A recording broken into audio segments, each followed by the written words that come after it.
Okay, welcome to the class. So आज की class में आगे बात करते हैं कि पाइथन में हमने बात कर ली थी बेसिक आउटपुट इनपुट फंक्शन की, और कुछ एक ऑपरेशंस करा के देख लिए थे जैसे एडिशन, सब्ट्रैक्शन वगैरह। तो आज की क्लास में एक नया टॉपिक शुरू करते हैं कि इफ एल्स कंडीशन क्या होती है। सो पहले कोड समझने की कोशिश करते हैं। जैसे पीछे वीडियो भी अपलोड करी थी, इसकी 1 मिनट की वीडियो थी। तो इसमें देखते हैं कि प्रिंट इसमें इफ एल्स लूप जो है उसको समझना है अपने को। सो इफ एल्स पहले एक कोड देख लेते हैं, फिर इसका जो कंसेप्चुअल पार्ट है वो कवर कर लेंगे। सो प्रिंट ये प्रोग्राम है कैलकुलेटर बनाने के लिए, मिनी कैलकुलेटर मान लो आप। उसमें सारे ऑपरेशन एडिशन, सब्ट्रैक्शन, मल्टीप्लिकेशन और जैसे अपने को डिवीजन करना है।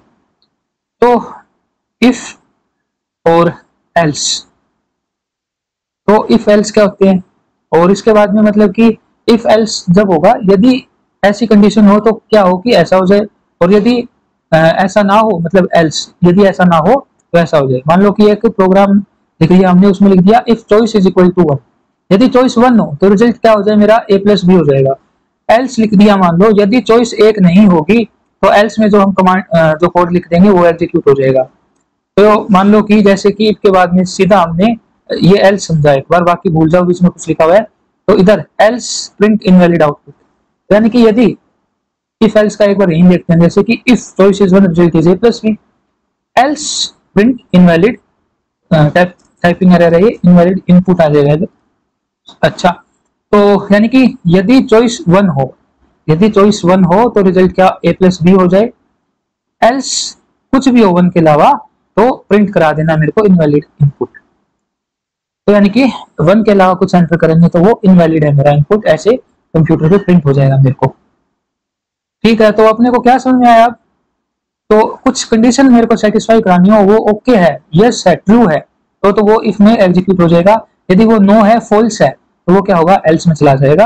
और जो एल्स में अपन जो कुछ भी लिखेंगे, यहाँ पे जैसे ये लिखा है एल्स में कुछ भी और कोड कर सकते थे, तो वो कुछ भी हम कोड ऐसे एग्जीक्यूट करा सकते हैं इफ एल्स लूप से।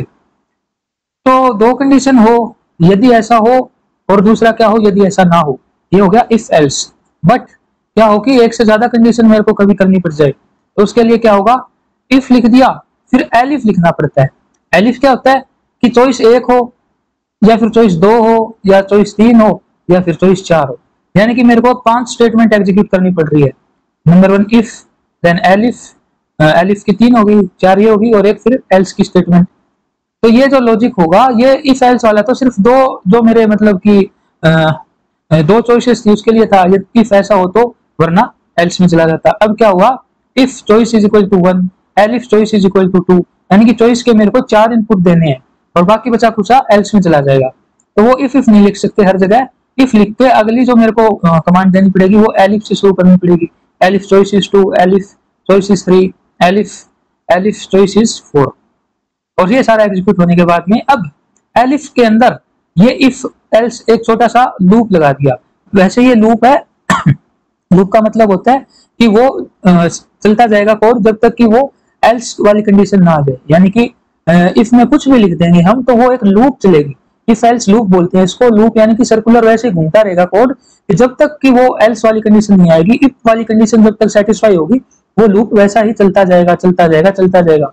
और ये नेस्टेड लूप का एग्जांपल आ गया इधर। इफ, फिर से एलिफ में इफ लिख दिया फिर से, तो इफ एल्स इधर लिखा हुआ है, तो ये इफ एल्स लिखा हुआ है, तो इसका मतलब कि नेस्टेड लूप इधर हो गया कि एलिफ में चॉइस जब 4 हो तो तब क्या हो, एक छोटा सा लूप और चल जाए। तो उसमें भी यानी कि लूप में भी नेस्टेड लूप आ गया, लूप में भी लूप आ गया एक और।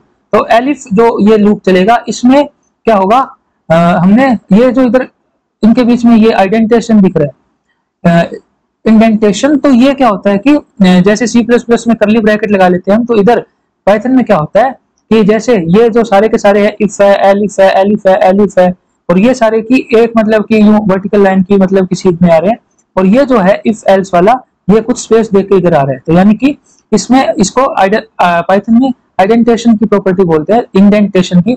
तो इंडेंटेशन में क्या होता है कि एलिफ में आगे इफ लिखना पड़ेगा, तो यदि ये बैक स्पेस से इधर होता है तो ये फॉल्स हो जाएगा, इसको स्पेस देना पड़ता है, टैब दबा के इसको स्पेस दे दिया। तो ये मतलब पहले ये सारे एग्जीक्यूट होंगे, एलिफ एलिफ एलिफ।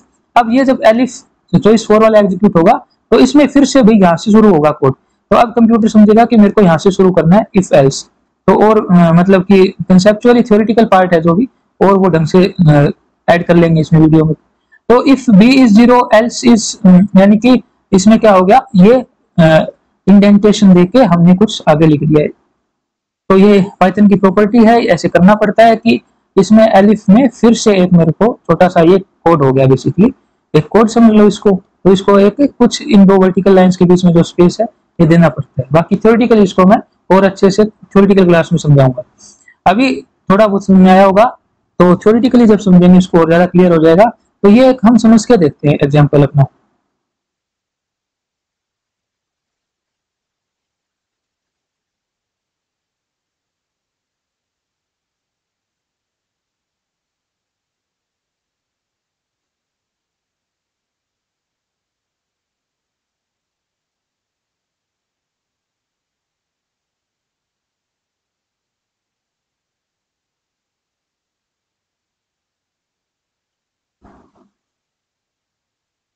तो एग्जाम्पल समझ के देखते हैं इसको, एक बार जैसे रन करा के देखते हैं।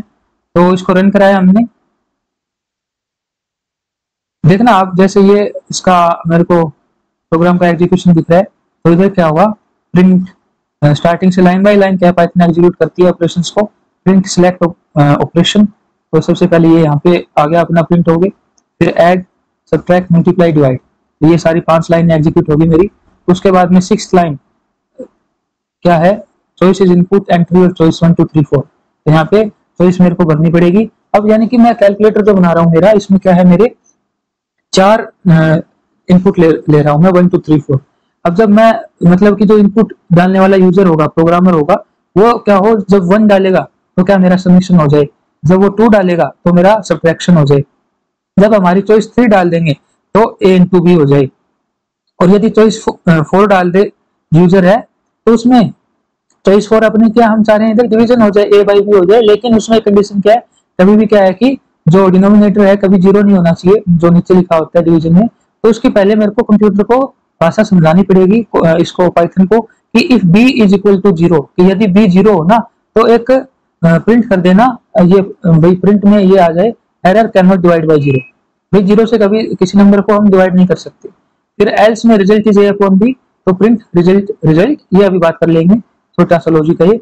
और ये यानी 4 चॉइसेस ऐसे जब सेटिस्फाई हो जाएगी मेरी, तो यानी कि 4th जो चॉइस है, एलिफ चॉइस इज 4, तो इसमें ये डिफाइन करना पड़ गया, ये नेस्टेड लूप इफ और एल्स एलिफ में मेरे को चलाना पड़ गया, क्योंकि इसमें 2 केस बन जाते हैं। तो इसलिए इसको ऐसे एक बार समझ सकते हो कि इसमें इफ एल्स कैसे चलाते हो। इफ इसमें b 0, पहली वो condition a upon b, b is 0, so we printed की print error can not divide by 0। Else क्या हो कि रिजल्ट को क्या हो, a बाई बी, जैसे कि ऑपरेशन करके जो इनपुट तो ले लिया हमने 2 नंबर का, तो उनका रिजल्ट मेरे को आ जाएगा।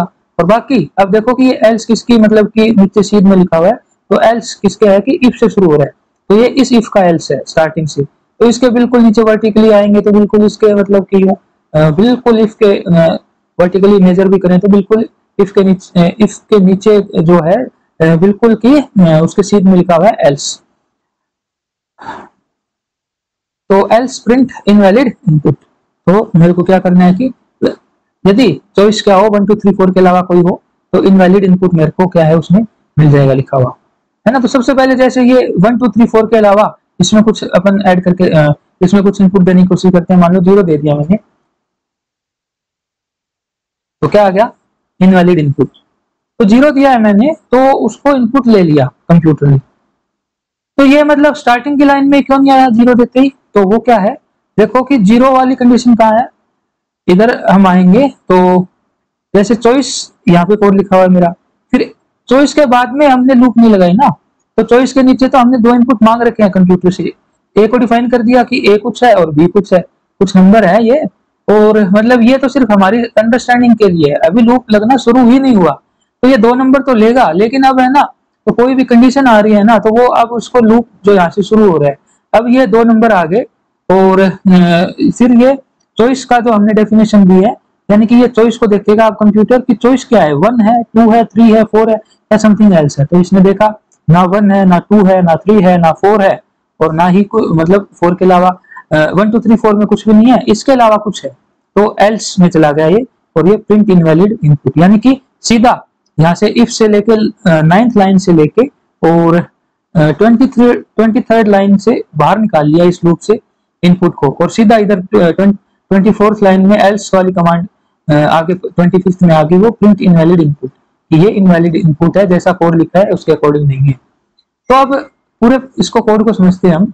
तो सबसे पहले प्रिंट कल मतलब पिछली क्लास में देख लिया था, print select operation, print add, print subtract, print multiply, print divide, यानी पहले मैं ऐसे प्रिंट इसमें आउटपुट देखना चाह रहा हूँ कि भाई जो यूजर होगा जो इनपुट देगा वो पहले उससे सिलेक्शन को मांगेंगे कि इनपुट क्या देना है 1 2 3 4, कि ऐड कराना है, सब्ट्रैक्ट कराना है, मल्टीप्लाई कराना है या डिवाइड कराना है।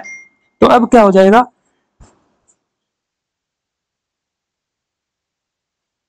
तो अब मेरे को क्या करना है कि आगे चॉइस नाम का मैंने क्या है कि वेरिएबल डिफाइन कर दिया 6th लाइन में यहाँ पे, और उसका हमने इनपुट ले लिया। इनपुट का सिंटैक्स पिछली क्लास में देखा था, इनपुट और इसके ब्रैकेट में एंटर योर चॉइस 1 2 3 4।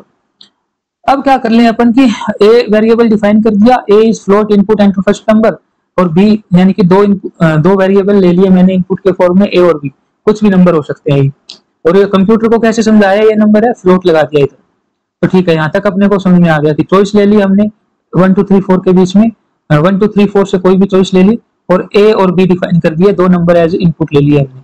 अब कंप्यूटर को एक लॉजिक समझा रहे हैं, इफ चॉइस 1 है, यदि चॉइस 1 हो तो रिजल्ट मेरा क्या हो जाए a प्लस बी। हमने ऑलरेडी डिफाइन कर दिया ये नंबर है, तो अब क्या मेरे को ज्यादा यूं सोचने की जरूरत नहीं, तो सीधा रिजल्ट a प्लस बी मैंने लिख दिया। तो अब कंप्यूटर ने रिजल्ट में क्या स्टोर किया वैल्यू, a प्लस बी को ऐड करके जो रिजल्ट आएगा उस रिजल्ट को जो ये डिफाइन किया है रिजल्ट नाम से हमने डिफाइन कर दिया।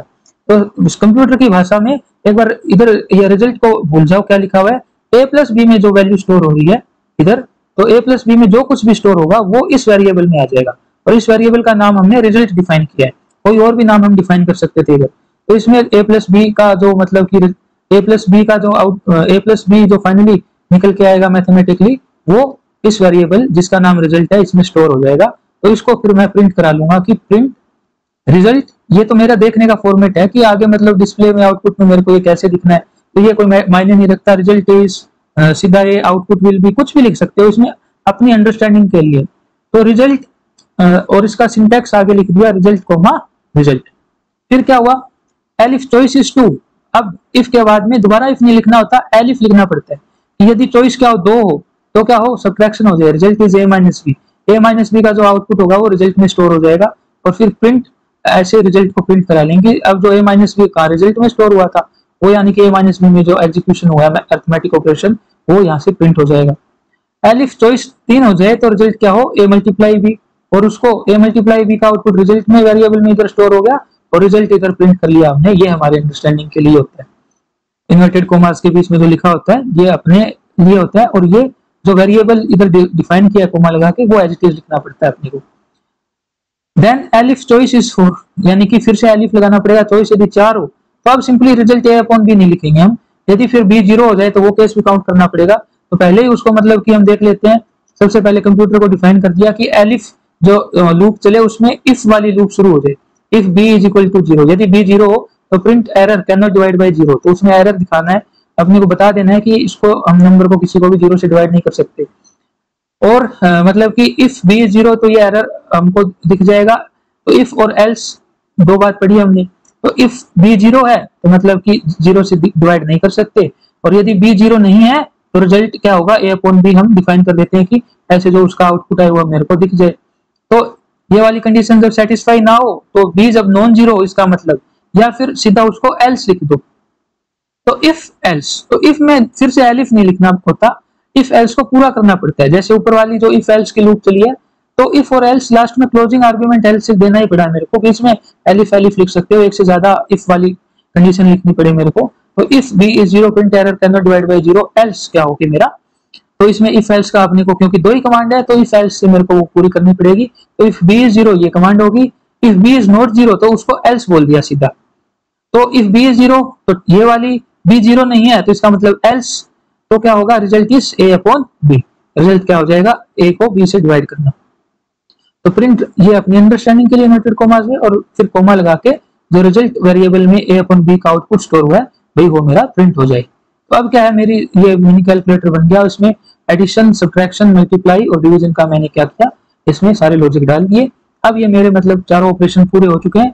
तो ये जो एल्स है ये इस इफ का है, 9th इफ का, 9th लाइन में जो इफ है इसका। तो इसके बिल्कुल नीचे इधर क्या लिखा, मतलब कि इसके मतलब बिल्कुल वर्टिकली, तो इसका मतलब नीचे जब आएंगे तो बिल्कुल देखोगे कि ये एल्स जो है इस इफ के नीचे वाला एल्स है। 9th लाइन के 9th लाइन का जो इफ है उसका एल्स 24th लाइन में है, और ये इफ और एल्स जो है 19th लाइन का इफ है उसका एल्स क्या है 21th लाइन में है। तो इंडेंटेशन क्या होती है थोड़ा सा समझा हमने। डिटेल में अलग से वीडियो इसकी थ्योरेटिकल दोबारा बनाऊंगा मैं, तो उसमें कोड नहीं एक्सप्लेन करूंगा, सिर्फ थ्योरेटिकल पार्ट उसमें एक्सप्लेन कर दूंगा यदि कुछ क्या है इसमें कंफ्यूजन रह जाए तो यदि थ्योरेटिकल वीडियो चाहिए तो कमेंट कर देना, मैं उसका फिर से वीडियो बना के सारा कुछ अच्छे से समझाऊंगा। तो एल्स क्या होगा कि प्रिंट इनवैलिड इनपुट, यानी कि चॉइस 1 2 3 4 में से कोई भी ना हो तो ये सब के सब क्या हो कि जो ये लूप चलेंगे यहाँ से 9th लाइन से लेके मेरे 23rd लाइन तक, तो ये वाले स्किप कर देना एकदम, 1 2 3 4 ना हो तो सीधा 24th लाइन पे आना। और एल्स में क्या है मेरा, एल्स पे जब आ जाएगा मेरा जो कंप्यूटर का लॉजिक फिर क्या होगा प्रिंट इनवैलिड इनपुट, तब बोल देना कि ये इनवैलिड इनपुट है। तो होपफुली आपको समझ में आ गया होगा इसको। अब इसका मतलब कि प्रैक्टिकल देख लेते हैं, इसको एग्जीक्यूट करके देख लेते हैं। तो इसको एग्जीक्यूट किया तो आगे चॉइसेस की select operation, 1 is add, 2 is subtract, 3 is multiply, 4 is divide. तो मान लो कि मैंने पहले 1 चॉइस डाली मेरी, भाई एडिशन करना है मेरे को, तो enter first number 8, enter second number 6, सो इनको एंटर किया, रिजल्ट क्या आ गया मेरा 14.0। 14.0 इसलिए आया कि ये फ्लोटिंग वेरिएबल डिफाइन किए थे हमने। अब मान लो कि इसको एग्जीक्यूट कराना है मेरे को, अब और ऑपरेशन देखने मेरे को, जैसे इस बार मैंने चॉइस क्या डाली, मान लो कि डिवाइड की डाल दी मैंने, 4th चॉइस डाली, एंटर योर फर्स्ट नंबर, मान लो कि 7 डाला मैंने, सेकंड नंबर मान लो अब 0 डाल दिया। तो 0 डालते क्या होगा 19th लाइन इफ जो लिखा हुआ है, तो ये एरर आना चाहिए प्रिंट में लिखा हुआ कि 0 से हम डिवाइड नहीं कर सकते, तो error can not divide by 0। Okay, so divide वाला दूसरा एल्स एग्जीक्यूट करा के देखेंगे कि एल्स ये जो 21 लाइन में लिखा हुआ है रिजल्ट इस तरह से दिखे मेरे बी का मेरे को। तो इसमें चॉइस डाली मैंने 4th चॉइस, मेरे को कराना है डिवाइड, तो फर्स्ट नंबर डालना है मेरे को, जैसे कि मैंने 10 डाल दिया, और जैसे कि मैंने सेकंड नंबर 2 डाल दिया, इनको एग्जीक्यूट करेंगे रिजल्ट 5 आ गया। तो अब मेरा ये एल्स एग्जीक्यूट हो गया 21th लाइन में जो लिखा है। अब 2 ऑपरेशन और बचे हैं, और करा के देख लेते हैं, सब्ट्रैक्ट करा के देख लेते हैं। चॉइस नंबर 2 डाली मैंने, एंटर फर्स्ट नंबर 8 डाला, एंटर सेकंड नंबर कुछ भी डाल सकते हो मर्जी से आपने, 3 डाला, तो ये रिजल्ट उनका माइनस हो गया 5 आ गया। एक मल्टीप्लाई बचा हुआ है हमारा, 3rd चॉइस डाली मैंने 3, तो फर्स्ट नंबर मान लो कुछ भी डाल देता हूँ मैं, सेकंड नंबर मान लो मैंने 10 डाल दिया, इनको मैंने एंटर किया तो इनका जो रिजल्ट आया 780.0। तो फुली आपको क्लियर होगा ये। तो और इसकी जो कोडिंग है इसकी पहले वीडियो ऑलरेडी डाल चुका हूं मैं, 1.5 मिनट 1 मिनट एंड लगभग 30 सेकंड्स की है, 1.5 मिनट की वीडियो है, वो चैनल पे ऑलरेडी अपलोडेड है। तो उसका कोड वैसे सिंटैक्स कैसे लाइन वाइज लाइन लिखा है वो यदि देखना है तो पीछे वाली वीडियो देख लेना जो पीछे डाली थी पाइथन की। तो ठीक है, फिर अगली क्लास में अगला कोड लेके आएंगे, अगला कंसेप्ट लेके आएंगे।